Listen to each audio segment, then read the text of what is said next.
Iyamotep. Ank Uja Seneb. Bécanefer à tous ceux qui nous suivent, Bécanefer aux internautes de l'Académie de la culture noire kémétique, ainsi qu'à tous les membres du mouvement Couche Kamit Congo. Toi, Wantier. Toi, Wantia. Aujourd'hui, vous êtes avec votre Steva Kabitou, Kanefera Koutinetia, et nous sommes avec Amasu Baba Kinkela Wamazulu, Kufu, Imhotep Shango. Toi, Wantier. Toi, Wantia.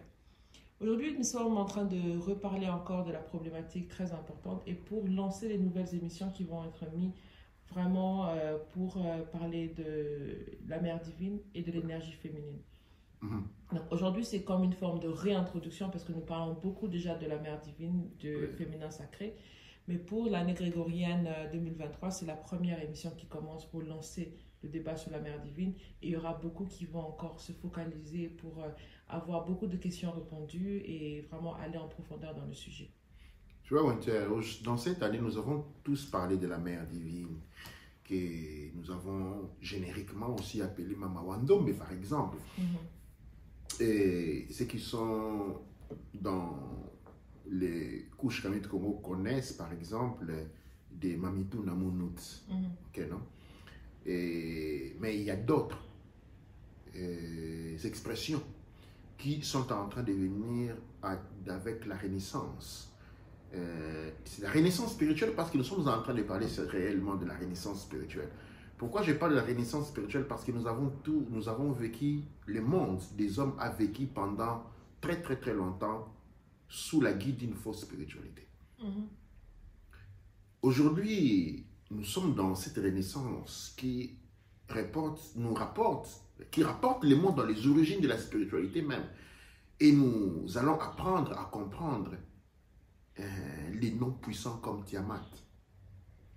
Nous allons apprendre à connaître la mère des origines comme la Sainte Barbelou. Nous allons parler de la matriarche, de la mère des matriarches Souria. Nous allons parler des Sehet, après de Nout. Il existe depuis Tiamat toute une série de noms importants. Quand nous parlons de Tiamat, Tiamat a été représenté dans la chrétienté par un lévitin et dans différentes religions patriarcales comme les monstres d'eau des océans. Mais toute cette démonisation, en fait, la figure même, nous allons arriver au point, la figure même du démon, la figure même du diable, a représenté dans les collectifs des générations et des générations, tout simplement la mère divine. Et la mère divine n'a pas été démonisée toute seule. La mère divine est la mère divine. Et dans la création, il n'a pas envoyé son fils, comme le dit Dieu a tant aimé le monde qu'il a envoyé son fils pour se faire tuer. Non, absolument pas. La mère divine a créé son monde et s'est représentée dans ce monde. Pourquoi la mère divine, en créant le monde, s'est représentée dans ce monde? Eh bien parce que toute chose créée, toute créature a besoin d'une une fourniture. Quand vous achetez les frigos, vous avez besoin de l'électricité, non? Est-ce que qui a créé l'électricité? Mais les frigos, vous l'avez créé. La mère divine a mis dans le monde quelque chose qui puisse apporter la spiritualité dans le monde, qui puisse maintenir la spiritualité dans le monde. Et aujourd'hui, je vais vous introduire au rôle de la femme, au rôle et diverses répliques des notes dans les processus de la spiritualité. Très important. Nous parlons du féminin sacré, nous n'avons pas du féminin sacré, maintenant nous allons parler du rôle de la femme. Et qui est la femme? Je vais commencer par citer une expression. Quand on parle d'une femme, et je vais le dire en anglais, parce qu'en anglais, il y a une nuance beaucoup plus profonde qu'en français et à d'autres langues. On dit la femme, the woman is beautiful. Tu vois, on dit cute, handsome pour les hommes. Ok. Il y a plusieurs expressions. Mais quand quelqu'un dit, voit quelque chose, il dit, this is beautiful. Les termes beautiful indiquent la spiritualité. C'est-à-dire, on est en train de parler de l'essence qui est dans cette chose. Ce n'est pas sa forme grossière. Quand on dit this is beautiful, ça signifie ça va au-delà de la beauté. Sinon, on dit it's okay. C'est comme la beauté incarnée. C'est la beauté incarnée. C'est quelque chose qui va au-delà. Et qu'est-ce qui va au-delà de la beauté? Qu'est-ce qui va, what go beyond beautifulness? Spiritualité. La spiritualité a été représentée par la femme. Et pour maintenir cette spiritualité, la femme doit toujours exprimer the beautifulness. Je ne vais pas dire la beauté parce que la beauté diminue. Je préfère me tenir à ces mots beautifulness. Ou dans mes deux nations, on dit nefer. La femme doit toujours être en état de nefer. Ça signifie un état de beauté intérieure. Dans les anciennes civilisations, la femme ne travaillait pas. Les travaux des femmes devaient être des travaux légers. La femme avait toujours été tenue loin de la souffrance parce que la femme ne doit pas souffrir. Vous voyez? Est-ce que quand vous voyez mon visage, vous vous rendez compte que moi j'ai souffert dans la vie? Énormément. Au-delà de la seuil de la supportation des souffrances. Vous ne la voyez pas, n'est-ce pas? Ok. Ça, c'est l'état d'un homme. Maintenant, regardez une femme qui a souffert, ou regardez toute femme. Regardez dans ses yeux, vous allez voir que cette femme a souffert. On dit que cette femme a des traumatismes, la souffrance. Parce que la souffrance corrompt la beauté, beautifulness. Et quand la beautifulness qui est dans cette néfer, ok, je vais dire néferhet ou néferhout pour dire l'état de beauté transcendante. J'ai trouvé le mot en français, l'état de beauté transcendante. C'est pas beauté, mais c'est une beauté transcendante. Beautifulness, c'est ce que nous disons en Médou Neche. Néferhout. Ok.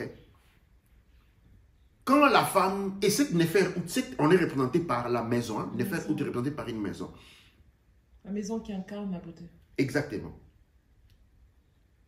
Cette maison-là fait que cette beauté reste permanente dans le monde. Le monde a besoin de spiritualité. De la spiritualité découle tout le reste. Quand nous disons que le monde a besoin de spiritualité, nous sommes en train de dire par là même que le monde a besoin de beauté transcendante. Je vais me répéter là-dessus. Quand nous disons que le monde a besoin de spiritualité, c'est que nous sommes en train de dire par là même que le monde a besoin de beauté transcendante. Et cette beauté transcendante, la beauté divine aussi. La beauté divine, transcendante ce qui est divin. Cette beauté transcendante est représentée par les différentes copies de Nout, la femme. C'est pourquoi dans les civilisations anciennes, la femme ne devait pas travailler. Quand la femme ne devait pas souffrir. La souffrance de la femme corrompait sa beauté intérieure. Une femme qui a beaucoup souffert, quand vous regardez son visage, quand bien même belle, vous regardez dans ses yeux, vous voyez que la beauté a fané. Vous savez, en Occident, il y a une expression qu'on dit, la femme est comme une fleur. Ok? On dit, si je suis le terme en français, elle éclate le matin et ça passe le soir. Ça, c'est pas de la beauté, ça. Une femme qui, les matins, le soir, ça, c'est pas une beauté. La mère divine, vous savez combien de siècles elle est là? Elle est toujours là, transcendante. La vraie beauté est la beauté qui ne transcende jamais. Et le monde a toujours eu besoin de cette force spirituelle. Dans les siècles qui ont passé, qui nous ont précédés, qu'est-ce qui s'est passé? La place de la femme a été reniée partout. En Occident, la femme n'a aucune place sinon se transformer en un homme. Elle doit rentrer en compétition avec l'homme.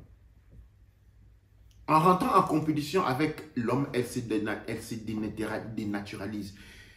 en faisant les travaux que les hommes font, en s'exposant à des travaux physiques que l'homme fait, en s'exposant au stress, ok, que l'homme subit, vous devez savoir que le corps d'un homme a été créé de manière à digérer les stress.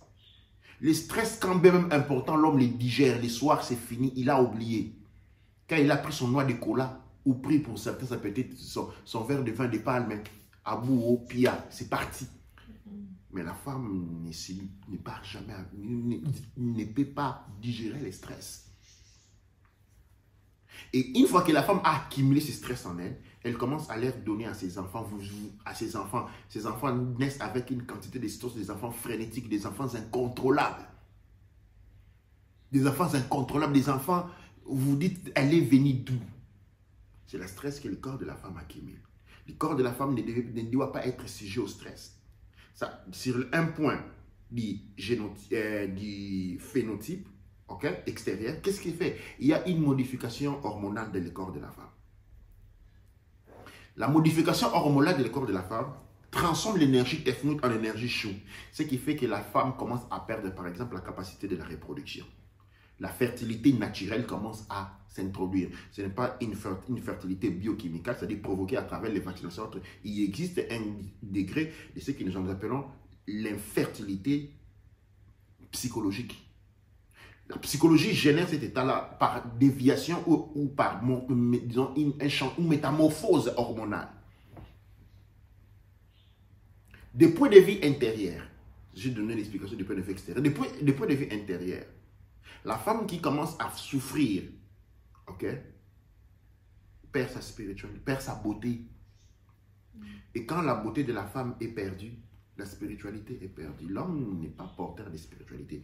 C'est pourquoi l'homme doit aller dans les cathédrales. L'homme doit aller dans les cathédrales, dans les mosquées. Et quand vous regardez les mosquées, les cathédrales, à quoi ressemblent-ils?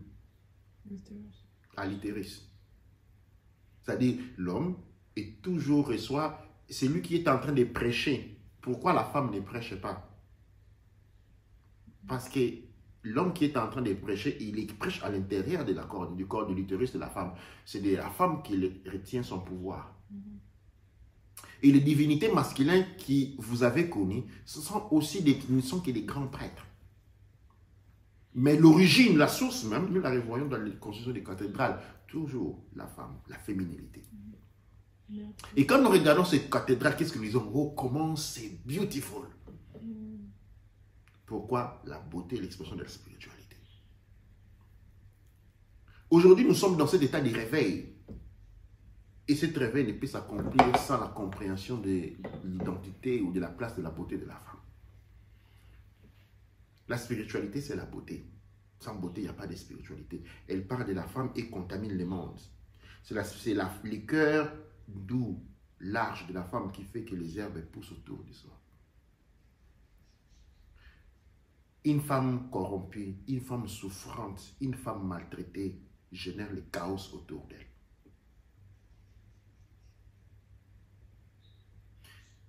Et la femme est capable de spiritualité ou d'antispiritualité. La spiritualité porte la vie. L'antispiritualité porte le désordre, le chaos. Et donc, pour détruire un monde, il faut convertir les femmes à la souffrance. Le monde occidental, je disais, dans le monde occidental, la femme n'a pas une place. Elle doit se transformer en homme pour être acceptée. Le monde arabe, par contre, la femme a été voilée et cela a été critiqué pendant longtemps. Aujourd'hui encore, on le voit, les critiques que l'on donne quand les révoltes qui sont créées un peu partout. Bien entendu, les patriarches, le patriarcalisme ou la religion patriarcale a donné une mauvaise vision des choses. Mais ce qui est important, c'est que la femme arabe n'a pas été imposée de se transformer en homme. Elle s'est maintenue dans sa tradition. Elle s'est maintenue authentique. C'est comme si elle a été voilée. C'est comme si elle a été cachée. Maintenant, quand on cache quelque chose, quelqu'un peut dire que la chose cachée est en réalité prisonnier. Il y a cette double hélice, c'est-à-dire quand tu es caché à la maison et que tu es protégé, on peut aussi dire qu'en fait tu es un prisonnier. Et le monde extérieur a vu le monde arabe comme un monde dans lequel la femme est prisonnière. Mais aujourd'hui, vous allez vous rendre compte de quelque chose. L'énergie féminine dans le monde arabe est importante, beaucoup plus dans le monde occidental que dans le monde occidental. La femme a conservé, excusez-moi, la femme a conservé le cœur des femmes à un certain degré élevé. Nous ne sommes pas en train de parler de 100%, bien entendu. Dans le monde africain, par contre, nous avons eu une grande perte parce que la femme africaine a voulu devenir, s'est construite ou a été construite sur le modèle de la femme blanche. Or, la femme blanche, c'est l'homme blanc. Et donc, quand on dit, si A égale à B et que B égale à C, c'est-à-dire que A égale à C.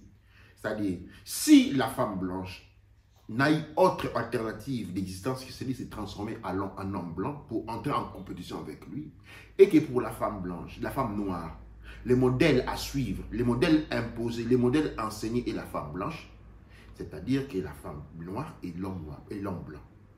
Et quand vous vous retrouvez avec une femme noire transformée en femme blanche, c'est-à-dire vous êtes dans un couple, moi j'appelle spirituellement un hermaphrodite, c'est-à-dire tu es en train d'épouser un homme blanc. De l'homosexualité spirituelle. Ça existe. L'homosexualité spirituelle, c'est quand nous opérons sur le plan énergétique. Nous pouvons aussi définir ces liens-là. Mais cependant, il existe une grande dimension de l'Afrique qui n'a pas été corrompue. Ces gens qui se sont maintenus dans l'amour de leur tradition, ces gens qui ont été maintenus hors de la vie occidentale, c'est cette énergie féminine que nous sommes en train d'appeler aujourd'hui. C'est encore en Afrique, elle est encore présente. Une grande partie a été perdue, mais pas du tout. Nous avons encore cette qualité d'énergie fortement féminine à orienter. Et cette énergie féminine se base sur les principes de la beauté transcendantale de la femme.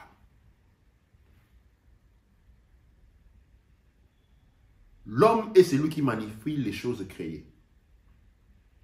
Il manipule, il transforme ce qu'il a créé. Mais l'énergie qui porte à la création, ce qui donne naissance aux choses, c'est la mère divine. C'est pourquoi il est très important aujourd'hui pour les Mouts de se remettre en pause.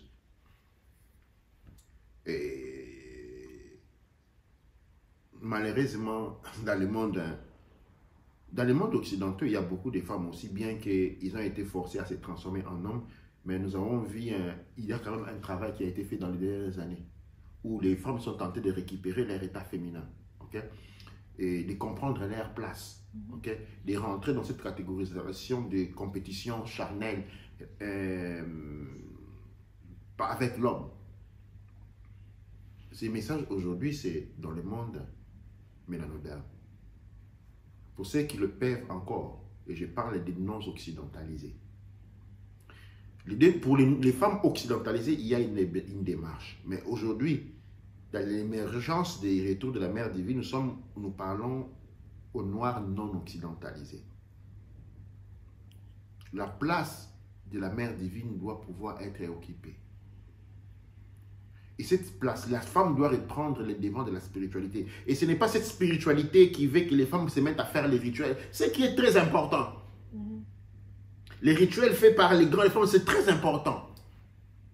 Mais les femmes doivent sortir des... Parce que je vois beaucoup de prêtresses qui sont là à faire des rituels, mais ce sont des hommes. Ils expriment toute cette arrogance, ils expriment toute cette adversité, ils expriment tout ce clientélisme et c'est l'ego. Mère divine n'a pas d'ego. La source n'a pas d'ego. Parce qu'elle est la mère de toutes choses. Pourquoi avoir de l'ego? On peut avoir de l'ego pour des lunettes qu'on a achetées. On ne peut pas avoir de l'ego pour ses propres yeux. Quand même belle qu'elle puisse être. Vous ne pouvez jamais avoir de l'ego pour vos yeux. Mais pour des lunettes que vous avez achetées, oui. Et donc l'ego est masculin, pas féminin. Au moins qu'il s'agit d'un hermaphrodite, masculin, féminin, parce que nous avons beaucoup à faire. Donc revenons à notre point.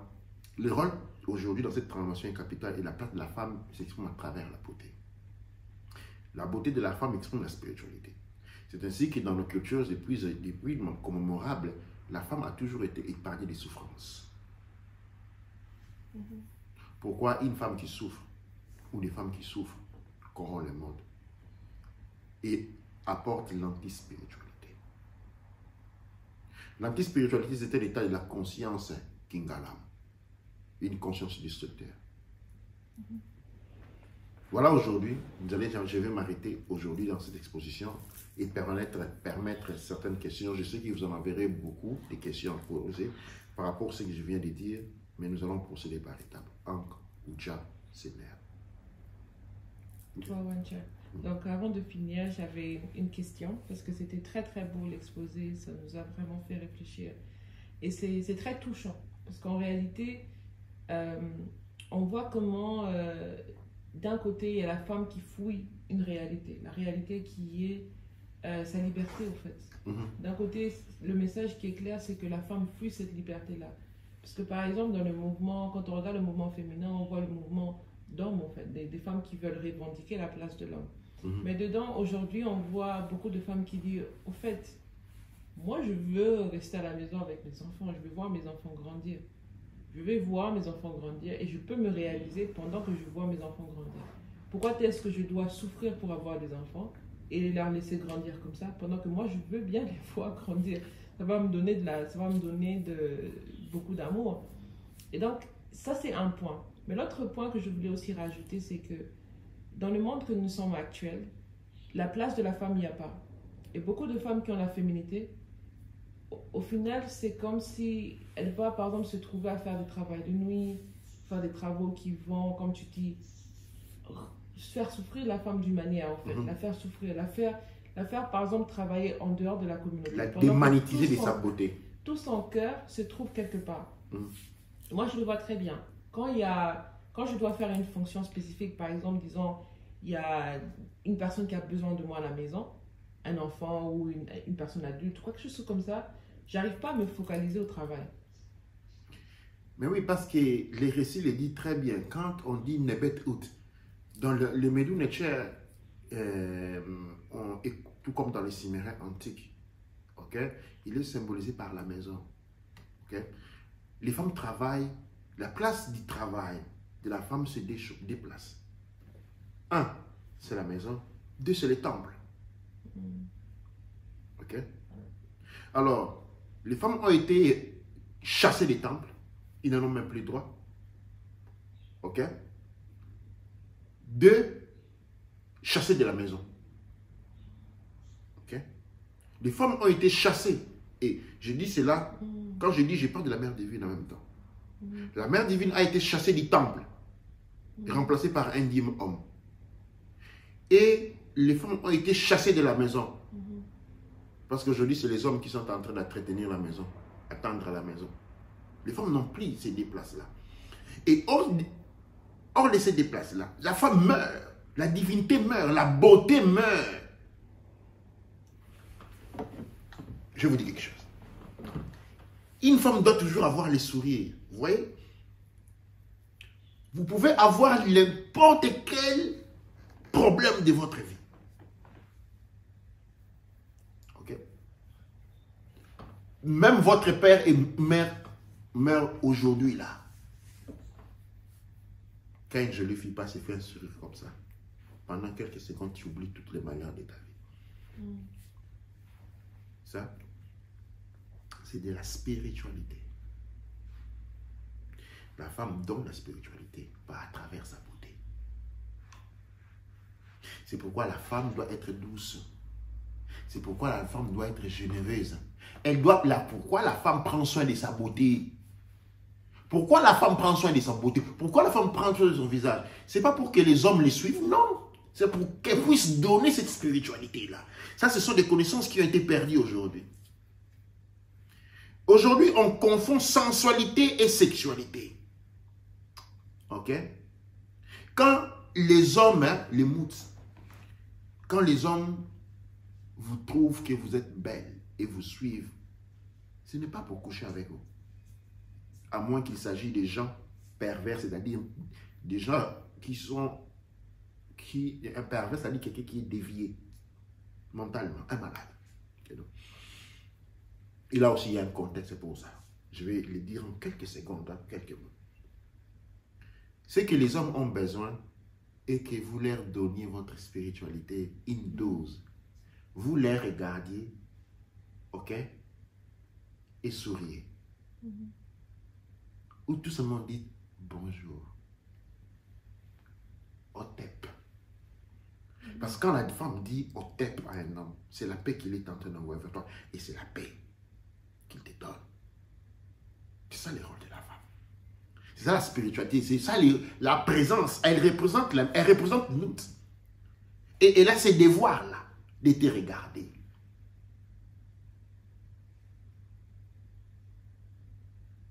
C'est pourquoi quand vous allez dans les cathédrales chrétiennes, qu'est-ce que vous voyez la Madone, grande. Quand vous la voyez, elle est comme ça. Elle est souriante. Quand vous avez prié, vous regardez comme ça. Là. Vous souriez. Quand vous regardez les Christ sur la croix, vous avez peur. Mais oui, vous allez gérer le risque de le faire. Ah, c'est pas comme ça. Elle indique qui le Christ est sur la croix et la Madone est là en beauté. Qu'est-ce que cela représente? Qu'est-ce que la Madone, blanche ou noire? Peu importe. Ok? La Madone représente l'élément de la beauté. Et nous avons vécu dans un monde où les blancs représentaient la beauté. C'est pourquoi on représente la Madone comme ça. Elle représente la beauté. Au jour où, dans le monde noir, nous serons à mesure de voir les noirs comme beaux, nous aurons à voir une Madone noire. Mais je ne pense pas qu'on est encore prêt. Ok? On est loin de là. Pour nous, tout ce qui est beau, c'est tout ce qui est blanc. Alors, c'est normal que la Madone soit blanche par conclusion. Le jour où nous serons prêts à percevoir les noirs comme beaux, quand je parle de la beauté, si je parle pas, il dit, j'aime les femmes noires. Non, non, non, non. Tu parles de la beauté sexuelle. Je parle de la spiritualité. Je suis en train de parler de la spiritualité. Ok? De la spiritualité que je suis en train de parler. D'autant plus qu'il n'y a pas beaucoup de respect pour la femme noire. Parce qu'elle n'est pas perçue en tant que divinité. Parce qu'elle est noire. Pourquoi la femme noire n'est pas respectée? Parce que la peau noire n'est pas perçue en tant que beauté transcendante. Elle est perçue en tant que beauté sensuelle. La sexualité. C'est comme ça qu'on voit la femme noire. Et c'est comme ça que la femme noire aussi a perçu ces messages-là. Elle ne peut que faire autre qu'exprimer, mettre en extérieur ses atouts sexuels. C'est-à-dire son bassin et ses seins. Ok? Et quand elle veut exprimer une beauté spirituelle, elle va se maquiller ou se tannir la peau pour ressembler à la Madone blanche. Pourquoi on n'est pas encore arrivé à cet état-là? La Madone noire blanche exprime la beauté. Et quand on va à l'église, quand on a regardé la Madone, on se sent apaisé. Mais ce rôle-là, en réalité, c'est un rôle qui est réservé à toutes les femmes. Et c'est ce rôle-là qui doit être reprise. Je disais, la femme a été chassée de la maison, elle a été chassée du temple. Et la femme qui a été chassée de la maison du temple, mise dans une warehouse à travailler, dans un bureau à travailler, commence à mourir. C'est-à-dire, c'est une mort qui ne se voit pas. Elle perd sa spiritualité, elle perd son pouvoir. Elle se transforme en quelque chose d'autre. Elle devient un homme, l'arrogance naît en elle, l'arrogance, l'envie, la jalousie. Vous voyez une femme dans les temples qui est jalouse. Vous voyez, vous imaginez ce temple. Je ne parle pas des églises, des réveils. Non, je parle des temples. Et quand vous voyez dans un temple, vous voyez les femmes, vous êtes élevées. Et donc, ça c'est un rôle sain.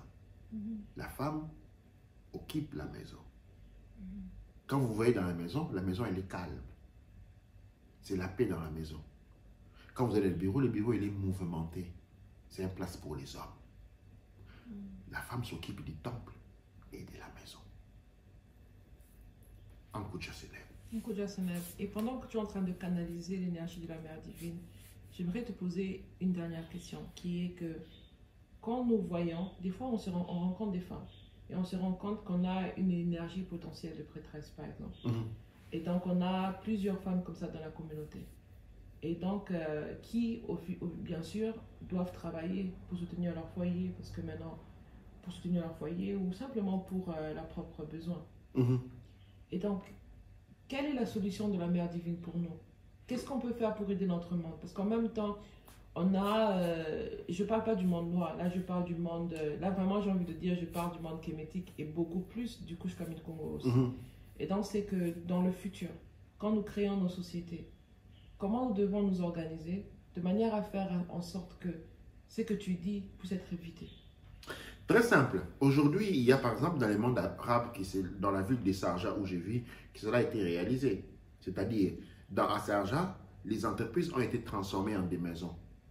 C'est-à-dire, à Sarja, par exemple, par loi, ok, et chaque entreprise doit avoir un espace maison. C'est quoi l'espace maison? L'espace maison, c'est un environnement où la femme peut apporter les enfants vers elle.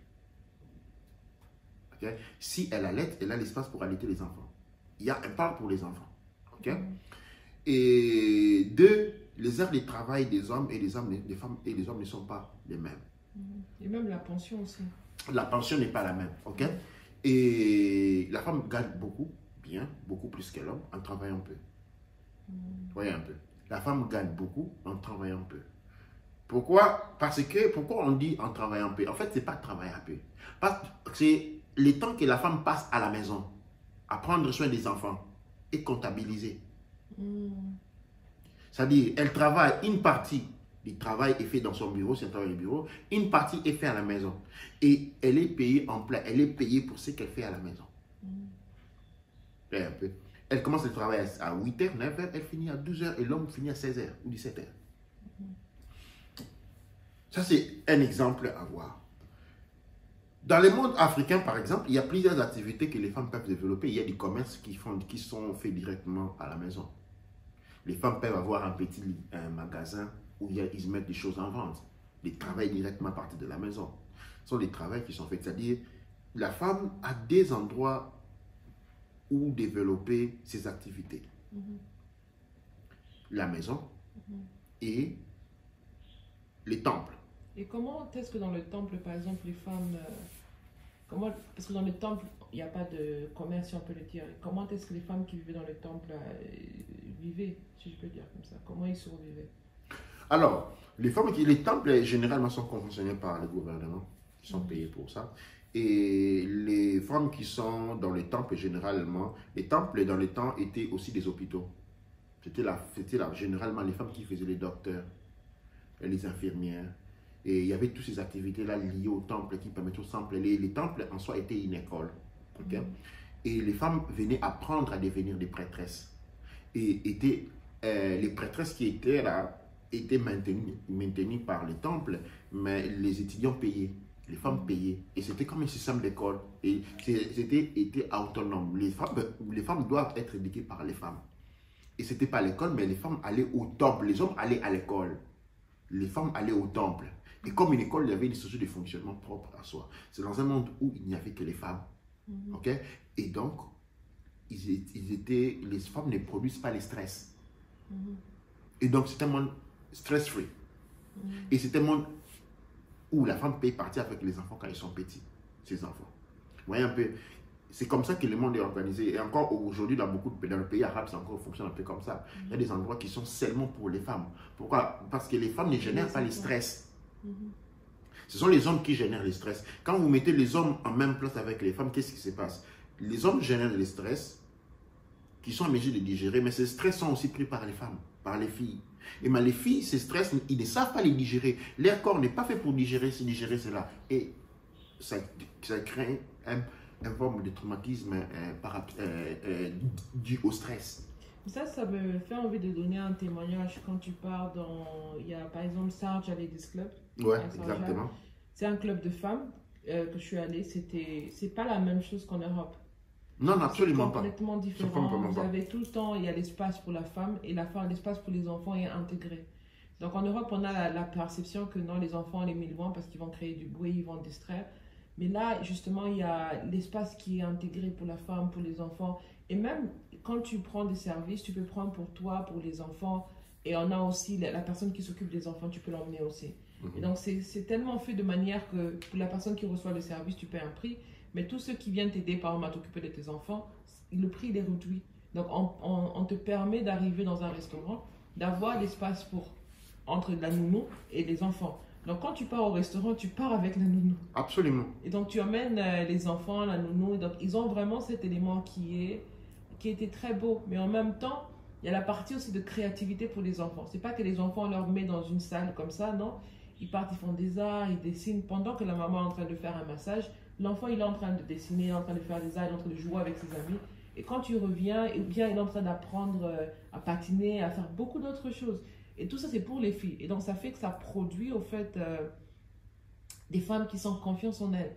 Et des femmes, comme tu dis, des en femmes mesure qui de sont... manipuler l'énergie et la beauté. Parce que le premier point pour la femme, c'est la beauté et la spiritualité. La beauté et la spiritualité, quand je parle de beauté, je parle de beauté transcendantale. Et c'est là, c'est la spiritualité. Le monde a besoin de femmes qui expriment une beauté transcendante. Ok? Et imaginez une scène où 5 personnes sont en train de se battre, ou 2 personnes sont en train de se battre. Et même on passe une très belle fille. Comme qu'est-ce qui se passe? Ils arrêtent de se battre. C'est-à-dire, en la femme existe la potentialité d'arrêter les conflits, d'arrêter la guerre. Et elle ne dit pas seulement, elle ne fait que passer. Elle ne fait que passer. Nous avons des organisations telles que l'OMS et l'ONU qui avaient été créées pour éviter la guerre. Nous avons combien de guerres? C'est rempli d'hommes. Parce qu'une organisation pour éviter la guerre devait être remplie de femmes, pas d'hommes. Et cette organisation qui a été créée pour empêcher les guerres, combien de guerres il y a eu? C'est parce que la place de la femme n'est pas reconnue. Et la femme n'est pas qu'elle est un instrument de peur. La femme, la moute, est un instrument de paix. Sa présence, ok, inspire la paix.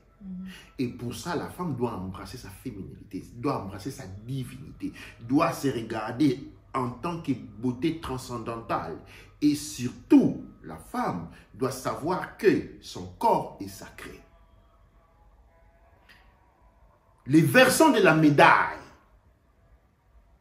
de la transcendantalité de la beauté, okay, se manifestent par la capacité du corps de la femme à créer des conflits. Ok?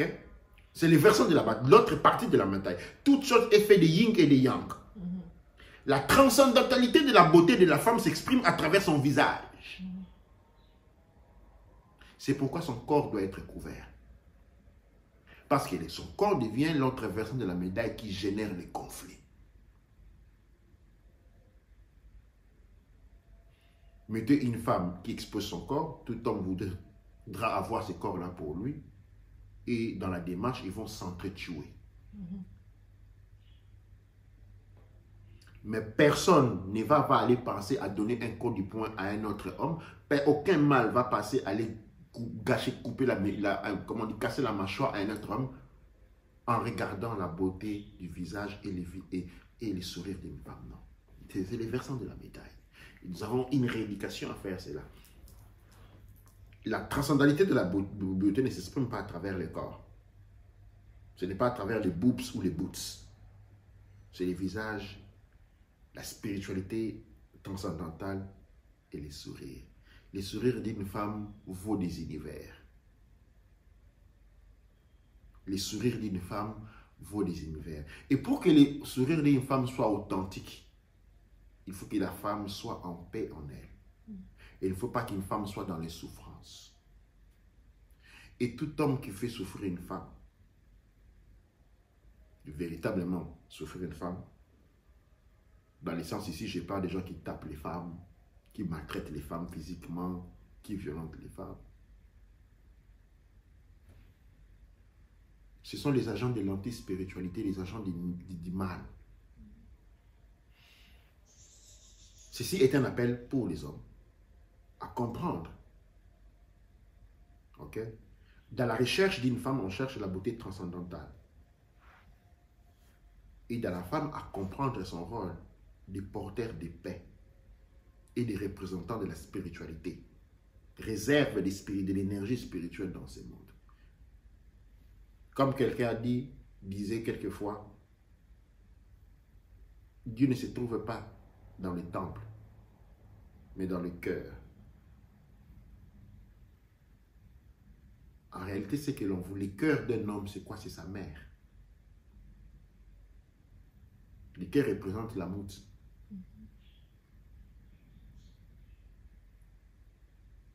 En réalité, la spiritualité ne se trouve pas dans le temple, mais dans la femme. Pourquoi? Parce que le temple ne représente qu'une partie de la femme.